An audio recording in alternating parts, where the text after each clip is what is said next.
Latest chika, Donnie Pangilinan hindi pa kerey bahay. Si Bel Mariano, aminado si Donnie na wala pa siyang plano na magkaroon ng pamilya. Of course, ang family na tinutukoy kay Donnie ay ang ibabahay na si Bel. Pagtatapat ni Donnie, family, nako malayo pa. Minamanage ko pa lang yung sarili ko, mga business ko, career ko. Ang hirap-hirap na.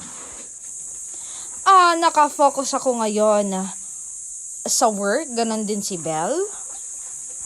At ang dami naming pangarap. I'm not looking beyond anything beyond this right now. At least, very honest si Donnie at di pa asa. Hindi rin tinatago ng dalawa ang kanilang relasyon. Ngayon, kaya naman kitang-kita sa aura nila na masaya sila talaga sa isa't isa.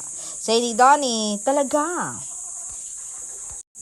Inspired sa life, inspired sa work, good times ahead, especially now na sasabak kami sa sinihan. Para kay Donnie, mas advantage kaysa sa disadvantage na magkasama sila ni Belle sa set ng movie.